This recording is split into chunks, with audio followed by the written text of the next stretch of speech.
Protective factors might be something like self-efficacy, the belief that they can change their outcomes, and that's something very specific that I can work with young men on in our field. So those little protection factors are something that Cassidy and I both work on and track to see what we can do with those adolescents that are referred to us. So Leelanau County is actually pretty unique in that we have this prevention and diversion program, and it's actually been in existence for over 30 years. There's a trend nationally and statewide to implement more prevention and diversion models because of the outcomes that they're seeing, as our previous speakers have mentioned. So our program specifically, we are able to work with adolescents aged 10 to 17. They are identified by maybe their school, so a guidance counselor, a principal, a teacher. A parent could refer their child to us, the prosecutor could send a child to us, or even the police. And oftentimes they're identified for different behaviors that they're displaying, truancy, so they're not going to school, they're refusing to go to school, grief or loss, they've experienced the loss of a parent or a guardian, incorrigibility, failing grades, or different run-ins with the law. I know with girls, we've had some issues with sexting and things like that. So John's going to talk about our specific program services. So each of us run similar programs. It's just that Cassidy works with primarily females. I work with primarily males. We focus on those protective factors, but we utilize specific things, like we're both licensed therapists, so we do individual counseling with almost every single one of the young men or young women that we work with. We also do groups. Myself and the male probation officer run groups that are experiential groups that happen monthly and weekly during the summer, where we'll take the young men out and they get to experience things like kayaking or mountain biking or hikes through all our beautiful area here in Leelanau County. And it gives them a chance to engage in alternative behaviors is what it would be, and also work with positive adult mentors that we can provide for them. And that might be something that they don't have in their life at this time, is an environment where they can experience adult mentors and good relationships with adults as well. And those groups can provide those kind of interactions that they may not experience in their daily life. So we do those kind of groups. Then we also do groups at the schools. Cassidy and I have run a group on bullying at one of our area schools before. We also do groups on anger issues and those kind of things within the school, as well as utilize our family counseling, because a big risk for young men and young women to get involved with our court system is going to be their parents' involvement with the court system previously. And so we utilize family counseling with lots of the individuals that we work with. So similar to John, I do facilitate different groups and also provide that one-on-one therapy and family counseling. With the sort of female population that I'm working with, the most powerful avenue of change is relationships that provide these corrective experiences. So we're doing a lot of building life skills, mentoring, working to empower these girls through different situations. I too do a lot of experiential therapy, getting the girls out in the community, out in our national park.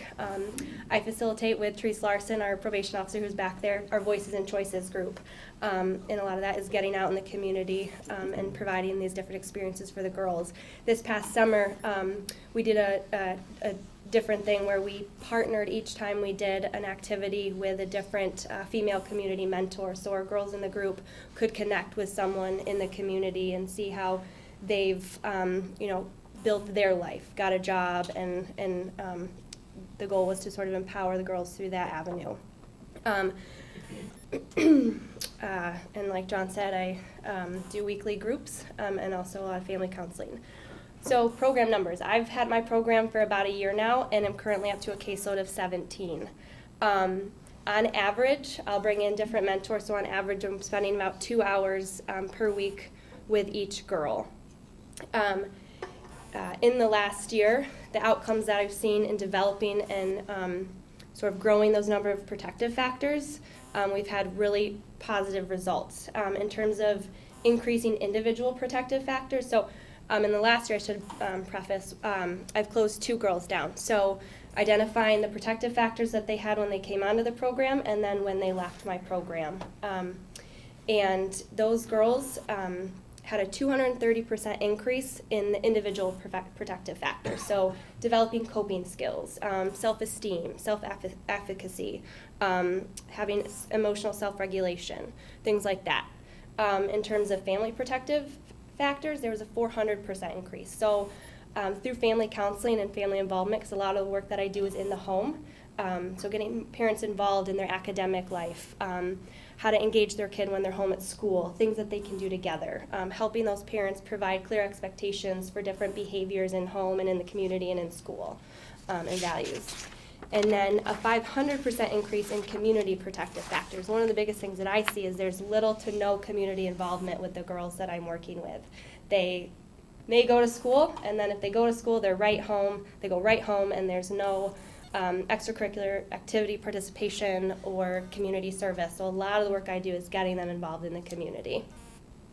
And so far in the last year that I've been working this program, I have had 2 girls petition to the court. One was while I was working with her, and the other was after one of the girls left voluntarily. But 2 out of the 17 that I've worked with were only petitioned.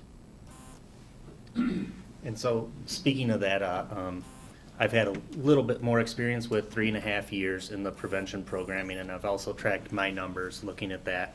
And I've had 72 individual cases over those 3.5 years. Some guys I might stick with through I may have worked with a young man since I began here, and I continue to work with him until they turn 17. Now is the age when they turn adults in Michigan, which looks like it'll be changing to 18 soon. But we work with them until they're 17 years old, and then they are in district court or they are adults in the court's eyes. So I've worked with 72 individuals, and of those 72 I've worked with, 7 of them have been petitioned to the court, meaning they've committed another crime of some sort, and they've been petitioned to the court and asked to come in. 3 of those have been for truancy. 1 of them is for truancy in incorrigibility, and 3 of them are for MIPs, indicating somewhat that I've done a very good job with looking at some of those guys who are referred to with anger management issues, and this program can help prevent some of those type of instances, but also that 90% of those who have been referred to us for diversions from the court or for prevention purposes have been diverted away and have been prevented from having any further juvenile involvement with the courts at all. You have anything further? No, I think that wrapped it up. All right. Thank you.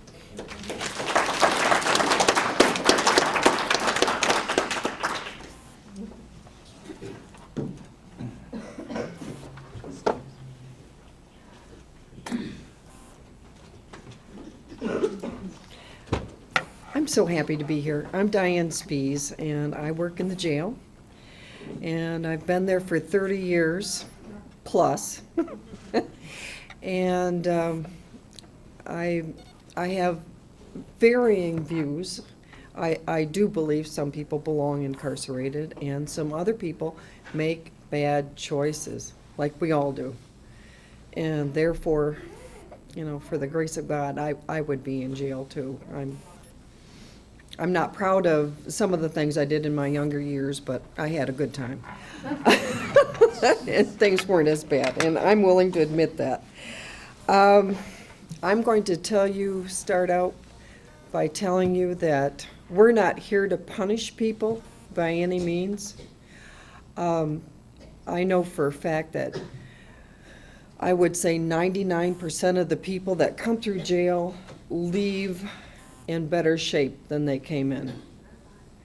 And I mean that just by the fact that they're not on drugs, not abusing alcohol or anything like that. And with that being said, the program that was started 10 years ago when we opened the new facility, we had a progressive jail administrator, and she kept walking by all these people just sitting there watching television for 20 hours a day, and decided that with my background in art, that maybe we could start an art program. And we started with cards and knitting, and things kept growing and growing and growing.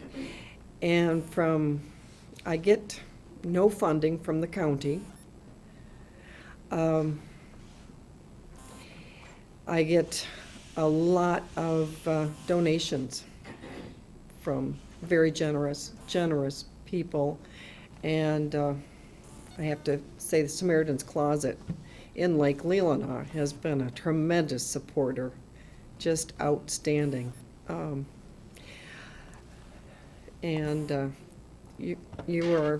You know what we do, and I know what you do, and your wife has given me a donation, and to complete this, I started teaching myself various things also, because I didn't know anything about quilting. I thought, I made a quilt before, I can do that, and found out that I wasn't very good at it, so I started working in a quilt shop to learn. But getting back to my story, I had a young gentleman in jail, actually a pair of brothers that were in jail, and their life story is heart-wrenching, to say the least. They started out in a family, and Mom and Dad got divorced. Dad wanted nothing to do with them anymore. Mother remarried. She married a nice gentleman when he was taking his medication. And when he was off his medication, he was out of control. And so these boys, the oldest one was 14 at the time. The youngest one was still in grade school. Dad ended up in the hospital. He went off his medication and ended up in the hospital. And he had a house down in Empire. Mom was living there. It was at the age where computers were just starting out, and she found a boyfriend in Pennsylvania. The boys got off the bus one day from school, and Mom had left them and gone to Pennsylvania. Stepdad was in the hospital. Father had nothing to do with him. The oldest one made sure that they got on that school bus every day and went to school so they wouldn't be separated. Long story short, circumstances like this, they're going to get into trouble, and they did, and they ended up in jail. Well, one of them, I've never seen such tremendous artistic ability. He started painting, and he just knocked it out of the ballpark, and I thought, well, that's a fluke. And he did another one, and it was better. And another, and it was better and better. And he found a girl that supported him, and family supported him, but he couldn't get off the drugs. And he's in prison. He broke my heart. But I know when he gets out that he will continue his artwork. And with that being said, I brought everything but the kitchen sink today. I learned more from the Native Americans than I've taught them. I had a gentleman in there that taught basket weaving. He taught several other individuals how to basket weave, and myself, and I've made a few bad ones, but the rest of them are good. I teach art. Dale, can you stand up? This is Dale Dietrich. Hi. this is Dale's first painting. And I think he has tremendous talent. Can you hold up your one in progress here? And I hope Dale's going to continue when he gets out, because he's got some talent. He's got some real talent. And he found out that this is rehabilitative. Isn't that nice?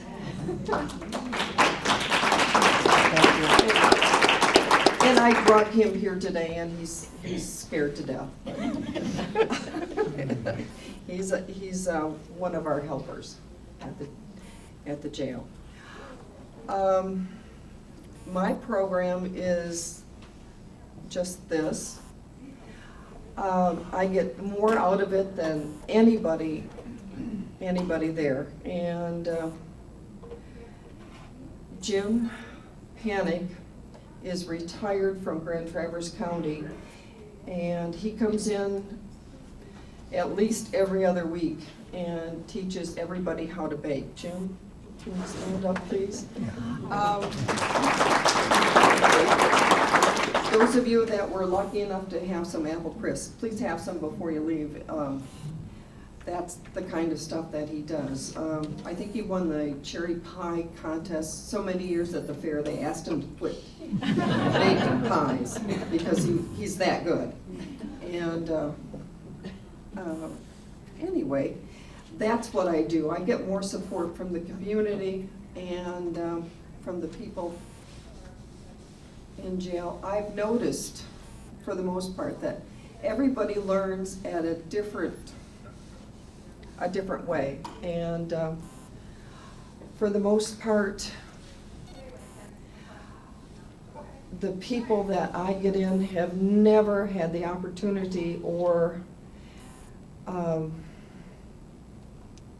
just enough support to get something and do something and complete it. The look on their faces is amazing. The sense of accomplishment that they get out of this is tremendous. And it takes a very, I'm going to say it for you, Jim, it takes a very special individual to come in and do that. And we start in the jail. We do both male and female, and we use safety scissors, the little children's scissors. So this isn't easy for anybody by any means. And I count pins when we're sewing, make sure we get them back, all that good stuff. And that's about all I do. when I get my regular work done. And then I want to talk to Judge Long in a little bit. I have to tell you that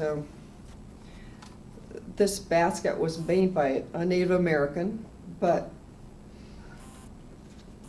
there was as he put it, he had a good sense of humor. He said, "I never thought I would learn from a white guy how to make a basket."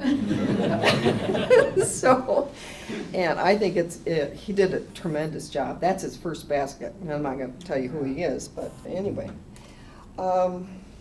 First-time knitters, they're doing a great job. You'll just have to look at this stuff. And up on the second floor is another display of artwork as you get off the elevator. Please take a minute to go up there and look. Some more beautiful paintings are up there. And I'll turn this over to Jim Panic, and he'll tell you about the baking program and the garden program that he started also. I don't want to forget that.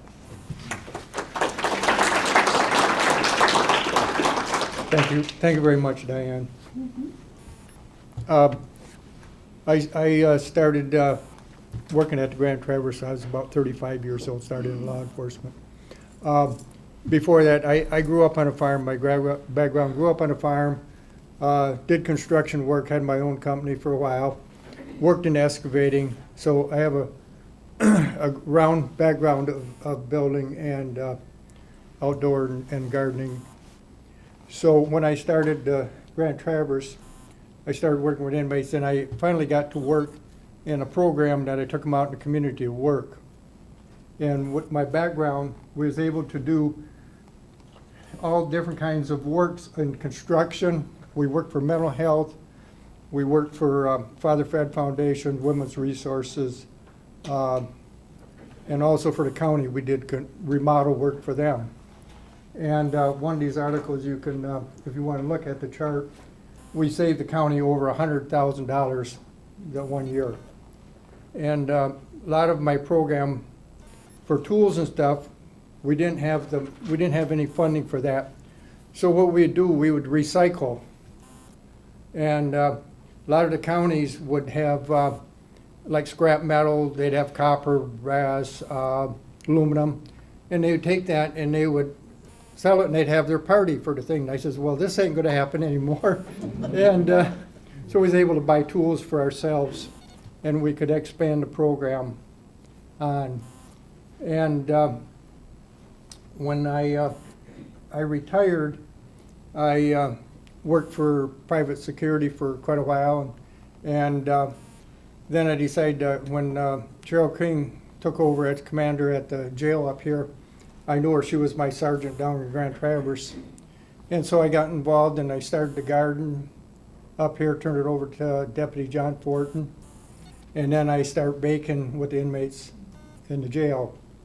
My baking goes back to probably when I was 12 years old. That was just a hobby. That was just something to relieve my stress relief thing. So I got pretty good at it, and I have no formal background on baking or anything. It's just what I learned by doing myself. And it has helped the inmates so much. I have guys that still call me today that out in Arizona, and they'll call me on Father's Day, any of the holidays, and just so grateful that they were in the program and they was able to end up not in jail. And I can go to a restaurant and all of a sudden cook will come back out and he'll give me a hug and says, well, thanks for, helping, And this last fall I was on Bugай Road picking apples for the jail because everything I get is donated or else I have to pay for myself. And he stopped and he says, boy, just thank you for, doing what you do at the jail. It really helped me. And he says, I got a job, I'm doing drywall, and then I got a job for the winter, I'm gonna be trimming trees on the peninsula. I mean, it just, so much rehabilitation comes out on the hands of it. A lot of these guys they don't have the self-esteem, and the self-esteem is really what they need. And I don't know why God gave me a gift that I can relate to these guys. And they just follow and they just really thankful. And the one, when we were baking cookies in the jail, and we get these guys, 4 guys at one time, and says, well, we got to do better than the girls. We can't let the girls outdo us. So in the afternoon, we spent about around average of 3 hours is what we bake. They made 70 dozen cookies and not one burnt cookie. So this is just so wonderful. And the biggest thing that kept me coming back all the time is the response I get from on the outside when they run into you. And just thank you for, making a difference and changing their lives. Thank you very much. If you have any questions, Dale,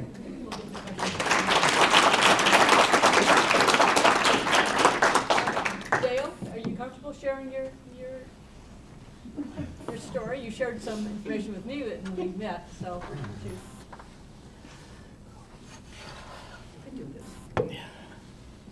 Hi, my name's Dale Dietrich. First off, I'm in jail for alcohol problem. Never painted before. I didn't wanna. She encouraged me, and this is my first one I've ever did. And now I like it. I'll probably stick with it. I've been back and forth in jail because of alcohol problem, but I think I'm gonna kick it in the butt this time. It's been a big problem. And Miss B's helped me a lot. She's made me feel a lot better about myself in here. And teaching me, taking the time to teach me these classes, the painting, the baskets. I did a few baskets. Never did them before. I enjoyed it.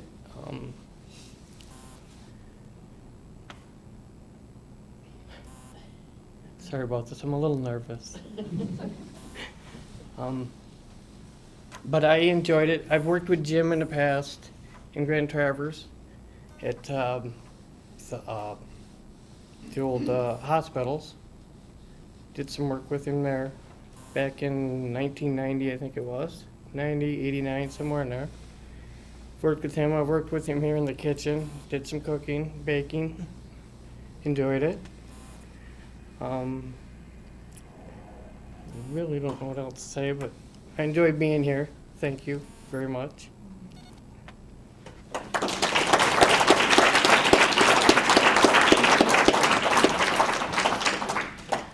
Thank you.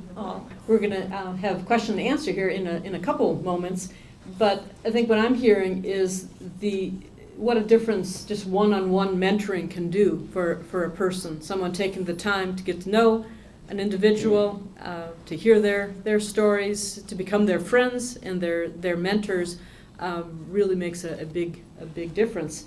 And you know, at the local jail level, or even in prison, I mean, unless you have a life sentence, I mean, sooner or later, an individual is going to be released back into the community. So it behooves all of us to make sure that when they are released, that they are viable and productive community members, and rebuilding those connections to the community. There's one other program that I'd like to mention, and I'm not sure anyone is here with Remain in Touch. Anyone here from that group? So Remain in Touch, it's also a nonprofit that operates out of the jail, and they work with incarcerated parents. And what they offer is the ability for a person in jail to choose a story and then record the story on a CD, and then that CD and the book are given to their children. So the child can hear his or her father's or mother's voice and also have a gift of a book. So that's another way to build those connections. There are some flyers with regard to Remain in Touch on the table there. And once again, they operate solely on donations. So with that in mind, if there are questions, we'll run around with microphones.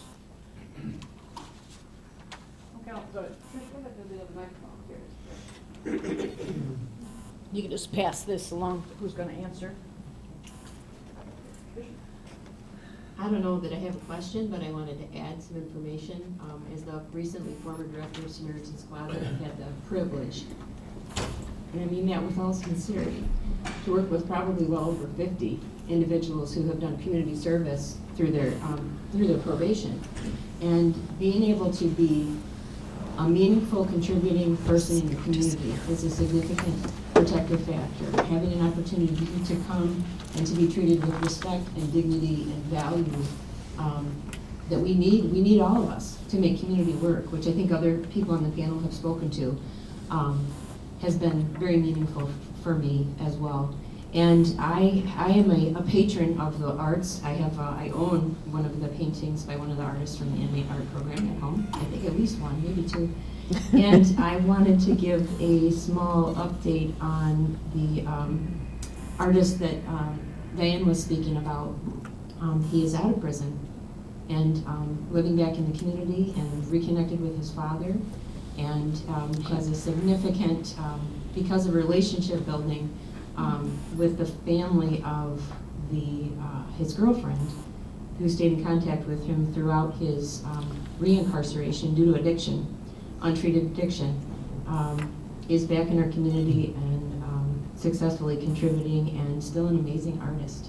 So I think not only is it therapeutic and an opportunity for people to discover a sense of purpose and esteem and being able to complete something and learn a new skill, but it offers a way to connect, which is what is, like I said, I think the ultimate protective factor is connection, however you find that. I think that's all my notes I had written. But if anybody else can speak to maybe the community service, I think a lot more of us have exposure to people who are on probation or those, first